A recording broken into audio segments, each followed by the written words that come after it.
The journey of the soul. We ask Allah to guide us to the straight path. We ask Allah to guide us to the straight path. Alhamdulillahi Rabbil Alameen wa salatu wa salamu ala Sayyidil Anbiya'i wal Mursaleen. Amma ba'd, fa'udhu billahi minash shaitanir rajim. Bismillahir Rahmanir Rahim. As-salatu wa salamu alayka ya Sayyidi ya Rasulullah wa ala alika wa ashabika ya Sayyidi ya Habib Allah. As-salatu wa salamu alayka ya Sayyidi ya Nabi Allah wa ala alika wa ashabika ya Sayyidi ya Nur Allah. Welcome back to our series, The Journey of the Soul. Inshallah, today we will be discussing, previously we spoke about some of the tribulations, some of the difficulties the Muslim Ummah will face. Again, we will talk about some of the difficulties, some of the fitan, some of the trials the Muslim nation all over the world will face towards the end of times. Across the world, we see many people are suffering, many people are being oppressed, many people are suffering from different tribulations. And one thing we see constantly is how strong these individuals' iman is, how strong their faith is in Allah subhanahu wa ta'ala. When an affliction, a tribulation overcomes them, they turn around and say, Allah is enough for us. And this has shocked the minds of hundreds of people, thousands of people, that a person has lost everything. God has took everything off him and he is turning around and still saying, Ya Rabb, you are more than enough for us. Subhanallah. This is the favor Allah subhanahu wa ta'ala has granted this nation. And now a question comes to mind. That why is it that it's the Muslim nation that will face all these issues? And verily the answer is simple. There can be two answers. Firstly, because it's the guidance of Muhammadur Rasulullah sallallahu alaihi wasallam that we have been given, that can, and it's only his guidance, through his guidance, that one can overcome these tribulations. That's number one. But a second reason why the Muslim nation will face so much tribulations is actually because Allah has saved for the Muslim the hereafter. Allah subhanahu wa ta'ala has given us different tribulations, and He has also then sent a messenger to teach us how to deal with these tribulations, so that once we overcome these tribulations, we are rewarded with Jannah in return. So these are some of the reasons why Allah subhanahu wa ta'ala has decreed upon us to face such calamities. These calamities are not going to be easy. They are going to be difficult, and they are difficult. We are watching these fitan unveil around us constantly. They will be difficult. And the result of that is that in the hereafter, we have a certain or a confirmed place in Jannah. Subhanallah. Now, many signs of the Day of Judgment will take place, and one of them is that the hadith of Jibreel alayhi salam. The hadith of Jibreel alayhi salam, very famous narration.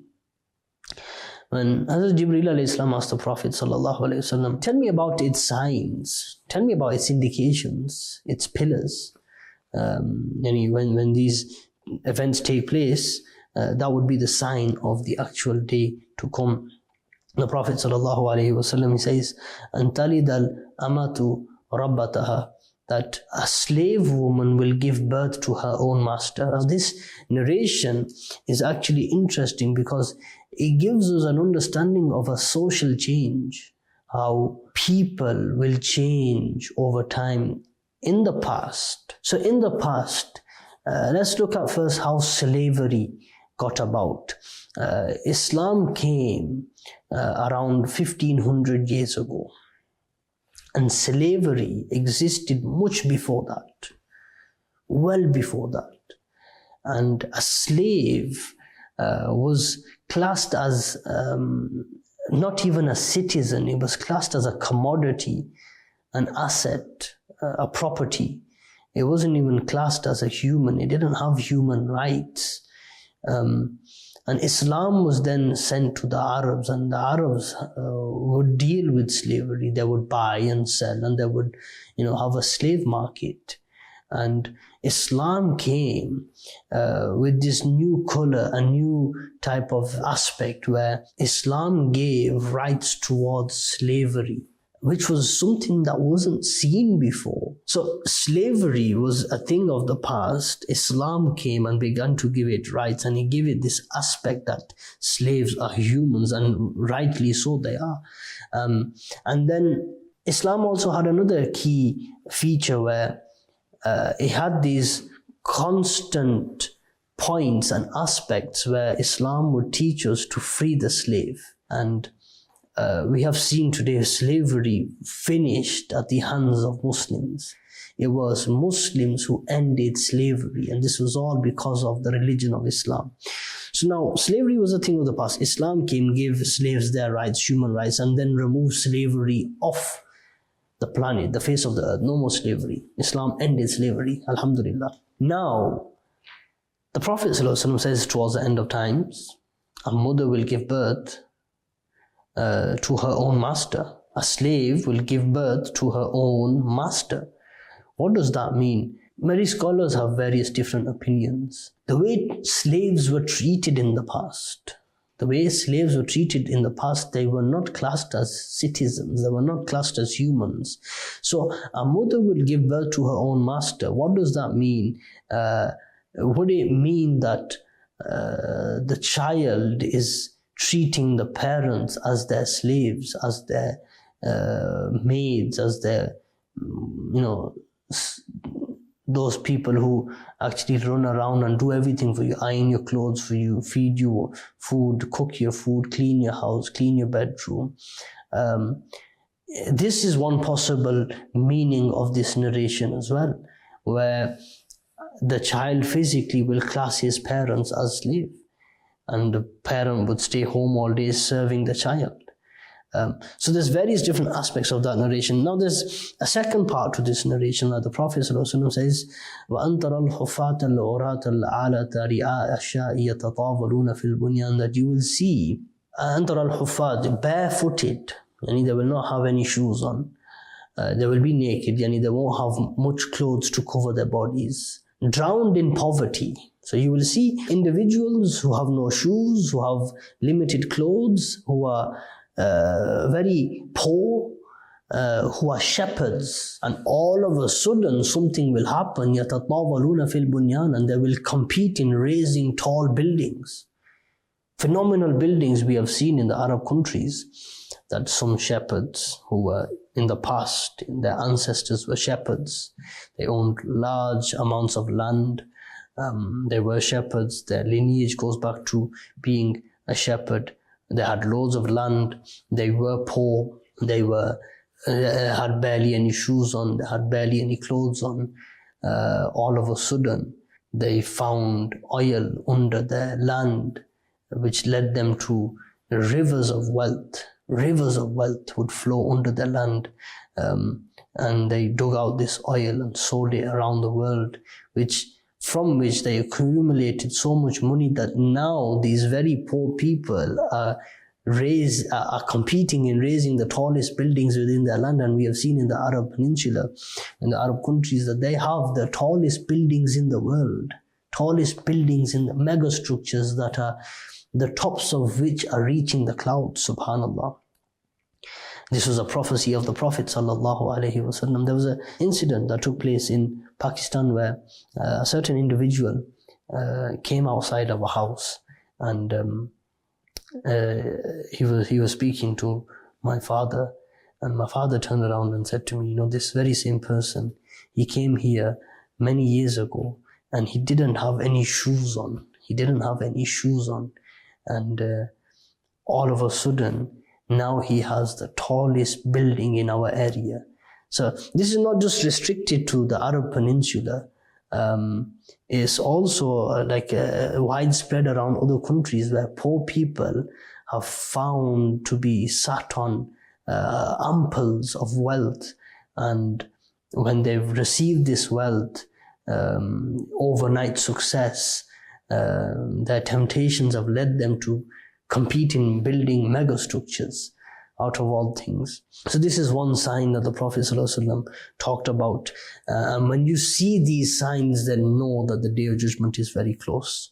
There are various other signs that are to take place. The Prophet ﷺ, he talked about the fact that River Euphrates is one of the most important rivers in regards to eschatology, Islamic eschatology. It's one of the most important rivers economically, internationally, because the Prophet ﷺ says that there will be a time where River Euphrates will reveal a mountain of gold. When it happens, I'm going to come to the devastating outcome of this golden mountain being revealed. So I'm not going to say that we are waiting for this sign, because when this sign happens, it will be truly an horrific scene. So now there will be in the River Euphrates, we will see a mountain of gold being revealed.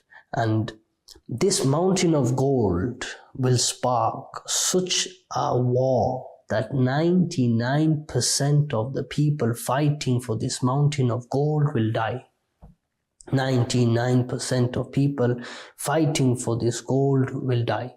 So out of every 100 people fighting, one will live. The Prophet ﷺ, he has warned us, he has told us clearly that when that time comes, you stay away. Do not even take an atom's amount of that wealth. Don't touch it. Stay away from it. When that mountain of gold appears, get yourself out of there.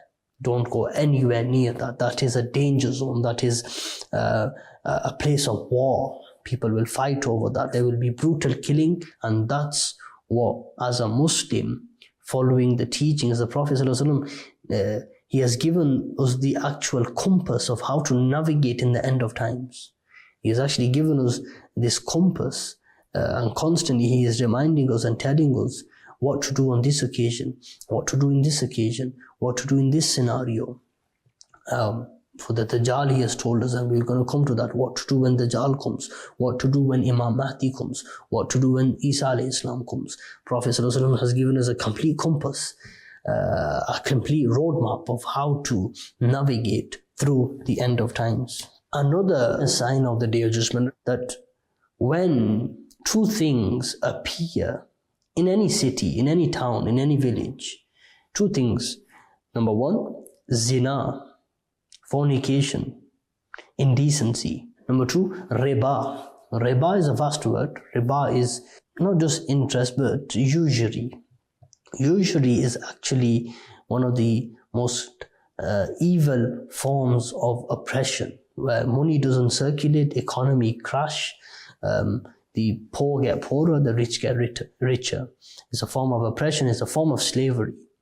So when these two things increase and become widespread in any city, in any land, in any country, Allah gives permission in the dismantlement of that city. These are some signs of the Day of Judgment. Allah subhanahu wa ta'ala protect us at all times. May He allow us to recite Surah Kahf every Friday to be protected from the fitna of the Dajjal. Allah subhanahu wa ta'ala give us all death with Iman. Ameen bijahin Nabil Ameen. Sallu ala al-Habib. Sallallahu ala Muhammad. Sallallahu alayhi wa sallam. The journey of the soul. We ask Allah to guide us to the straight path.